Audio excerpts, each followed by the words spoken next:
दोस्तों, कैसे हैं सभी लोग। दोस्तों जैसे कि DSSS special education section B की तैयारी अच्छी चल रही है हमारी और भी वैकेंसीज आ गई है, तो हमारे लिए बहुत ही अच्छा मौका है एक विशेष शिक्षक बनने का दोस्तों। ठीक है, तो दोस्तों अब तक क्या है, क्वेश्चन सीरीज कर रखी थी हमने कुछ। ठीक है, तो उनमें हमने देखा कि CDP से बहुत सारे क्वेश्चन बन रहे हैं हमारे। ठीक है, बाल मनोविज्ञान से बहुत सारे हमारे प्रश्न पूछे जा रहे हैं, जो कि अभी तक हमने क्या उसका थ्योरी क्लास नहीं किया है। तो दोस्तों आज का हमारा जो टॉपिक रहेगा चाइल्ड डेवलपमेंट, यानी कि बाल विकास के बारे में जानेंगे और बाल विकास के जो सिद्धांत है उनके बारे में जानेंगे। ठीक है, तो आज से CDP की थ्योरी क्लास स्टार्ट हो रही है। बीच बीच में हम क्वेश्चन सीरीज भी करेंगे। ठीक है, टीचिंग एप्टीट्यूड को भी हम कवर करेंगे और CDP को भी कवर करेंगे। ठीक है, ताकि हमें प्रश्न करने में कोई दिक्कत ना हो और उनको अच्छे से समझ सकें। ठीक, चलिए दोस्तों स्टार्ट करते हैं। CDP क्या है, यानी कि बाल विकास क्या है।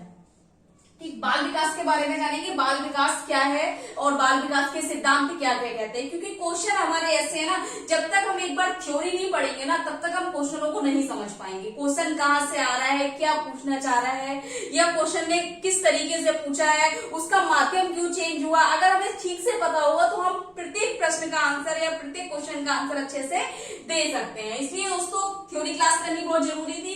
चलिए दोस्तों सबसे पहले देख लेते हैं कॉन्सेप्ट ऑफ डेवलपमेंट, यानी कि विकास की अवधारणा या विकास क्या है। ठीक, सभी लोग जानते हैं दोस्तों विकास और वृद्धि सभी ने पढ़ रखा होगा। मेरे सभी दोस्त ऐसे हैं जिन्होंने क्या इसके हटके तो गए नहीं है। डीएड में अगर डीएड किया है तो सबने कर रखा होगा, सीटेट में भी सबने, सुपर टेट में भी, यहाँ तक कि सबने इस टॉपिक को देखा होगा, जाना होगा और पढ़ा होगा और अच्छे से समझा भी होगा। ठीक है, तो दोस्तों फिर भी अगर एक बार अगर हम इसको रिवाइज कर लेंगे तो ज्यादा अच्छे से हमें समझ आ जाएगा। ठीक, जैसे कि दोस्तों विकास यानी कि डेवलपमेंट, विकास की प्रक्रिया एक अविरल, क्रमिक तथा सतत प्रक्रिया होती है।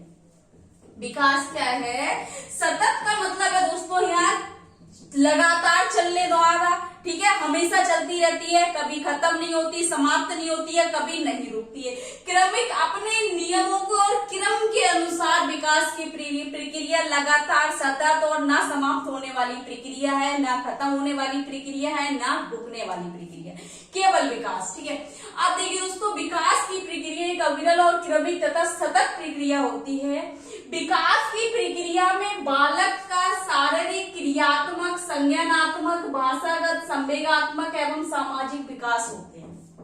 यानी कि जो बालक के विकास की प्रक्रिया है, जब किसी बच्चे का विकास होता है दोस्तों, ठीक है, किसी भी जब बच्चे का डेवलप हो रहा है तो सबसे पहले कौन सा होता है, शारीरिक विकास उसका। ठीक है, शारीरिक रूप से विकास हो रहा है। विकास की जो प्रक्रिया चलती है उस प्रक्रिया में क्रम से, जैसे इसमें कहा है क्रमिक तथा सतत प्रक्रिया होती है, तो क्रम से चल रहा है। सबसे पहले शारीरिक विकास, क्रियात्मक विकास, संज्ञानात्मक विकास। क्रियात्मक विकास में कार्य हो गए उसके, संज्ञानात्मक विकास में उसकी सोच, सूझ, समझ, शक्ति, सोचना, ये सारी चीजें आ गई।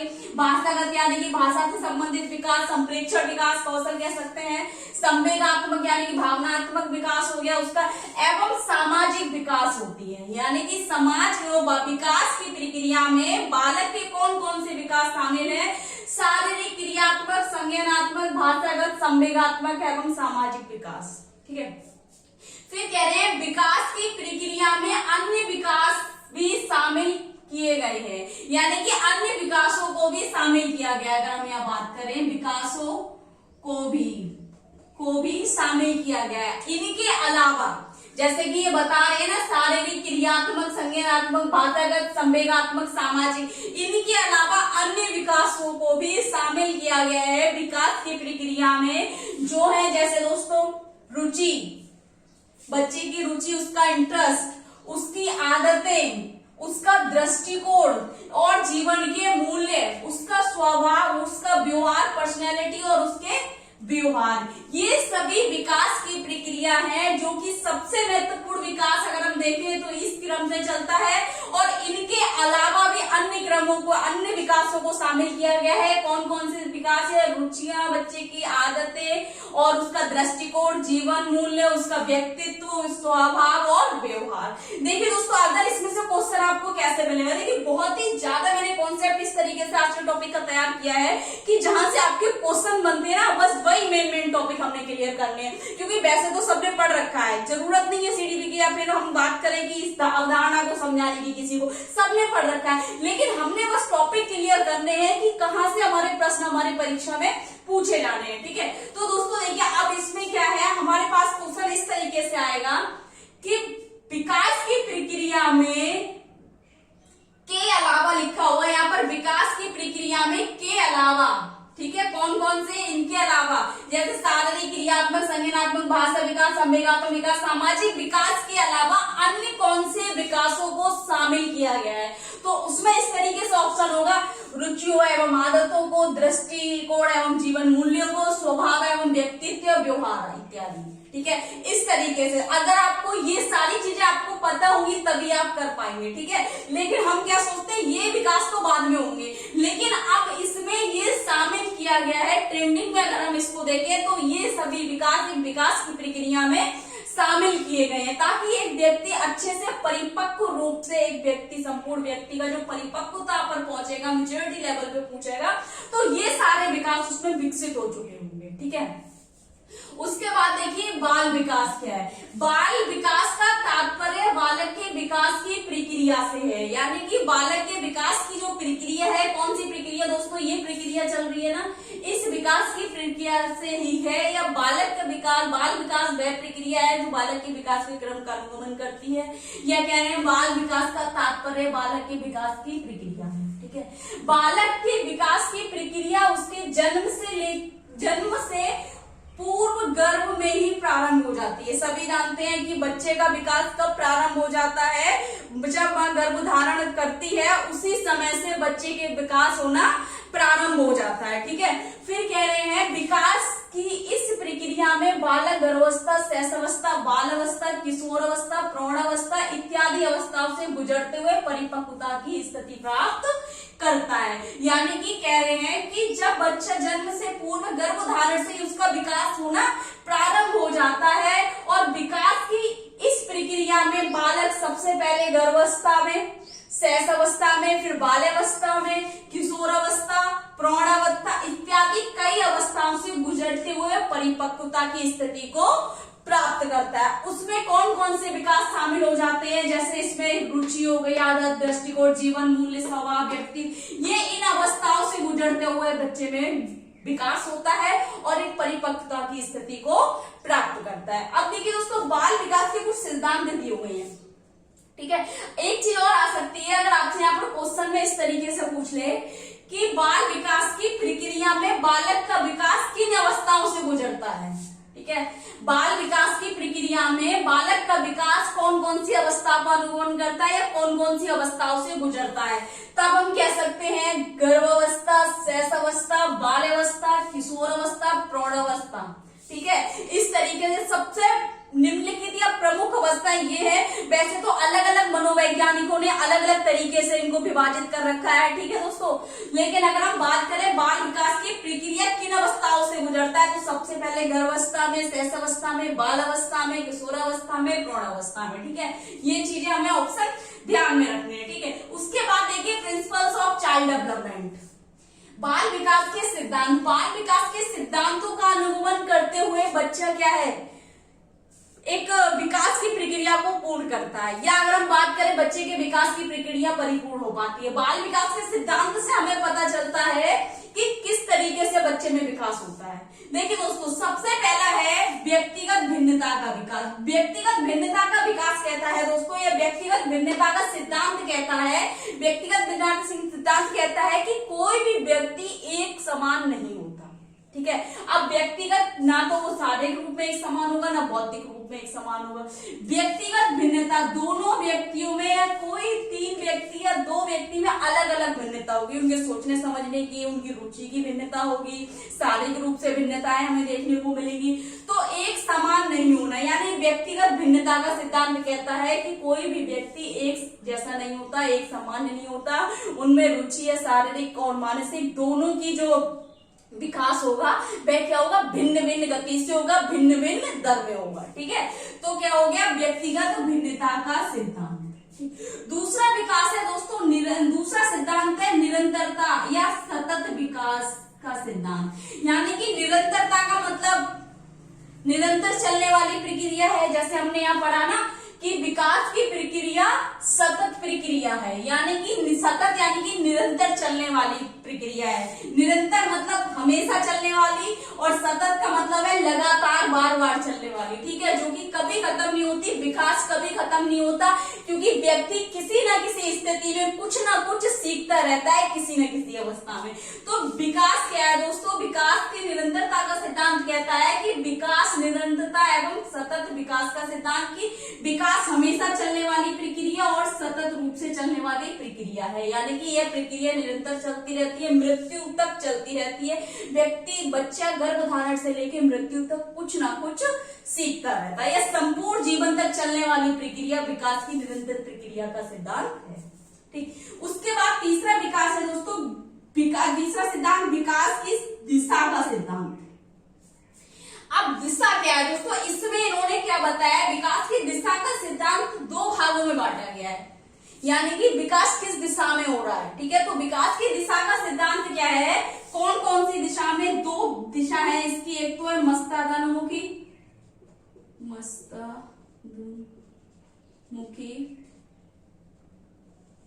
दूसरा है निकट दूर नियम। ठीक है, मस्तादानुमुखी यानी कि सिर से पैर की ओर बच्चे के मस्तिष्क का विकास होगा सबसे पहले, धीरे धीरे अंगों का, धीरे धीरे पैरों तक। यानी कि तो क्या है दोस्तों, जो दिशा का सिद्धांत है, जो दिशा का अनुगमन करता है विकास, यानी कि मस्तिष्क मुखी, यानी कि मस्तिष्क से लेकर सिर से लेकर पैर की ओर विकास होता है। ठीक है, अब निकट दूर का नियम क्या कहता है? जो हमारे रीढ़ के हड्डी के पास के जो भाग होते हैं, पहले उनका विकास होता है, उसके बाद धीरे धीरे रीढ़ की हड्डी के जो दूर के अंग है, फिर उनका विकास होता है। ठीक, उसके बाद है परस्पर संबंध या सहसंबंध का सिद्धांत। विकास के जो परस्पर सहसंबंध का सिद्धांत है, वो ये कहता है कि बच्चे का जो विकास है एक दूसरे विकास से सहसंबंध होता है। कैसे सहसंबंध होता है? सबसे पहले होता है दोस्तों शारीरिक विकास, शारीरिक विकास हो रहा है, शारीरिक विकास, उसके बाद संज्ञानात्मक विकास। ठीक है, संज्ञानात्मक विकास होगा, उसके बाद भाषा विकास, ठीक, फिर भावनात्मक विकास, ये संवेगात्मक बोल सकते हैं हम यहाँ, संवेगात्मक। ठीक है, संवेगात्मक, सामाजिक, इस तरीके से विकास होता है। यानी कि शारीरिक विकास संज्ञानात्मक विकास शारीरिक विकास पर निर्भर है, भाषा विकास संज्ञानात्मक विकास पर निर्भर है, संवेगात्मक विकास भाषा विकास पर निर्भर है, और सामाजिक विकास संवेगात्मक विकास पर निर्भर है। जैसे कि हमने एक क्रम भी पढ़ा था, शारीरिक, क्रियात्मक, संज्ञानात्मक, भाषा विकास, भाषागत, संवेगात्मक, सामाजिक। ठीक है, तो एक दूसरे से सहसंबंध होते हैं। जब तक बच्चे का संज्ञानात्मक विकास नहीं होगा, वह सोचने समझने से वंचित रह जाएगा, वह अपनी भावना को व्यक्त करने से वंचित रह जाएगा, उसको कुछ समझ नहीं आएगा।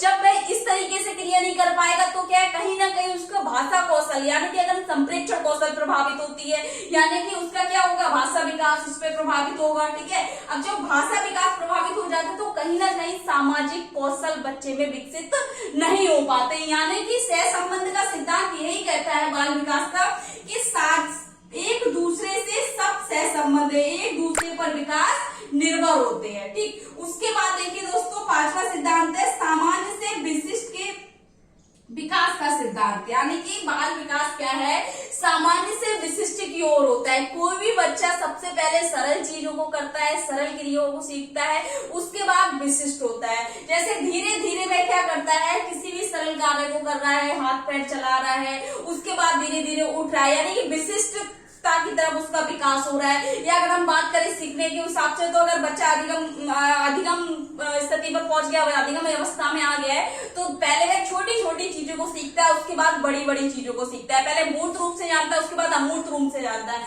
तो दोस्तों, बालक का विकास सामान्य से विशिष्ट की ओर होता है। उसके बाद देखिए दोस्तों, छठा क्या है इसका सिद्धांत, बाल विकास के एकीकरण का सिद्धांत। अब बाल विकास के एकीकरण का सिद्धांत क्या कहता है दोस्तों, बाल विकास के एकीकरण का सिद्धांत यानी कि पहले क्या होता है, बच्चे के संपूर्ण अंगों का विकास होता है। ठीक है, संपूर्ण शरीर का या संपूर्ण भाग का विकास होता है। उसके बाद धीरे धीरे वह अंगों को चलाना सीखता है या अंगों का प्रयोग करना सीखता है। अगर यहाँ पर अगर हम बात करें, जैसे ले लीजिए सबसे पहले बच्चा क्या करता है, बोतल होल्ड करता है। धीरे धीरे क्या करेगा, वह आसपास में रखी वस्तुएं पकड़ना शुरू कर देता है। फिर धीरे धीरे क्या करने लगता है कि होल्ड करके चलने लगता है, या फिर पेंसिल पकड़ेगा। पहले मोटी चीज किसी चीज को पकड़ेगा, हाथों से पकड़ेगा, ठीक है, इस तरीके से होल्ड करेगा। पहले वो उंगलियों का प्रयोग नहीं करेगा, पहले हाथों को ऐसे इस तरीके से प्रयोग करेगा, फिर कलाइयों का प्रयोग करके चलता है, पेट से लगाकर उस चीज को पकड़ता है। धीरे धीरे वो क्या करता है, उंगलियों का प्रयोग भी करने लगता है। यानी कि एक ही तरह का पहले बच्चा पहले संपूर्ण अंगों का विकास, बाद में उनको चलाना सीखता है। ठीक है, तो एकीकरण का सिद्धांत यही कहता है कि क्या है, पहले संपूर्ण अंगों का विकास होता है और उसके बाद धीरे धीरे उसका एकीकरण करने लगता है, जो कि अपने अंगों को एक साथ क्या करता है, एक साथ जोड़कर किसी कार्य को पूर्ण कर सकता है। यानी कि पहले हाथों को हिलाना ढुलाना, उसके बाद उसने वस्तु को पकड़ना सीख लिया, पहले धकेलना सीखा उसने, ठीक है, उसके बाद होल्ड करना सीख लिया, उनका प्रयोग सीख लिया अंगों का, ठीक। उसके बाद देखिए समान प्रतिमान का सिद्धांत। समान प्रतिमान का सिद्धांत कहता है दोस्तों कि एक तरह के जीवों का विकास का क्रम एक समान होता है। मान लीजिए मनुष्य के विकास का क्रम होगा तो एक समान होगा। किसी और प्रजाति की बात करें, जानवर का, अगर उसके बच्चे का जो विकास का क्रम होगा वो उसके अनुसार होगा। यानी कि अगर हम बात करें एक तरह के जीवों के विकास का क्रम एक समान होता है,